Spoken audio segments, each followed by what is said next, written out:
பொதிகை மலையில் பிறந்து அகத்தியர் திருவாய் மலர்ந்து அகம் புறங்கென பிரிந்து இயல் இசை நாடகம் என முக்கணியாய் கனிந்து தொல்காப்பியத்தால் நிறைந்து வள்ளுவன் ஓலையில் சிறந்து அப்பகின் வாய்மொழி தவழ்ந்து கம்பனின் கவிகளில் மலர்ந்து முச்சங்கத்தால் வளர்ந்து உலக இலக்கியங்களில் உயர்ந்து பாரதியின் வரிகளில் மிளர்ந்து பல மொழிகள் பிறக்க தாயாக இருந்து இன்றும் கலங்கரை விளக்கமான நமர்ந்து இன்னும் இன்னும் இளமையென திகழ்ந்து செம்மொழி என்னும் மகுடம் சூடி சிறந்தே பிறந்த தாய்மொழியாம் என் தமிழ் மொழிக்கு என் முதற்கண் வணக்கம். பெற்றெடுத்த தாயே தத்தெடுத்த தமிழே அறிவொளி புகட்டும் ஆசிரியர் பெருமக்களே அவையோரே அதில் பெரியோரே இன்றைய மாணவர்களே நாளைய வரலாறு வருங்கால தேவைகளே எதிர்கால மேதைகளே உங்கள் அனைவரையும் வணங்கி பேச போகிறேன் என் தலைப்பில் இறங்கி வெள்ளத்தால் அழியாது வெந்தனால் வேகாது கொள்ளையடிக்க முடியாது கொடுத்தாலும் குறையாது எக்காலத்தாலும் அழியாதது எவராலும் மறுக்க முடியாத செல்வம் கல்வி செல்வம். நான் பேச எடுத்துக்கொண்ட தலைப்பு கல்வியின் சிறப்பு. மன்னனும் மாசர கற்றோனும் சீர்தூக்கி மன்னனில் கற்றோன் சிறப்புடையன்.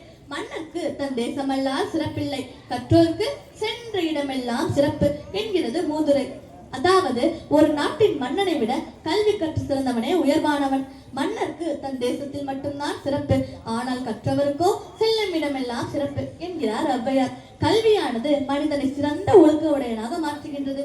கற்றவர்கள் சமூகத்தில் உயர்ந்த இடத்திலே மதிக்கப்படுகின்றனர்.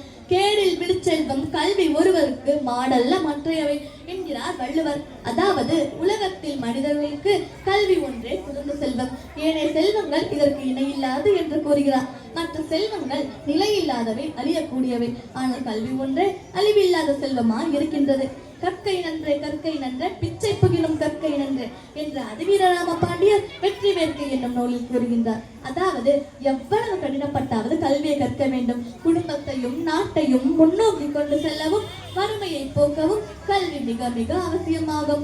இளமையில் கல்வி சிலையில் எழுத்து என்கிறது ஆத்திச்சூடி. அதாவது இளமையில் கல்வியை நன்றாக கற்கும் பொழுது அக்கல்வியானது நம்மை உயரிய இடத்திற்கு எடுத்து செல்லும்.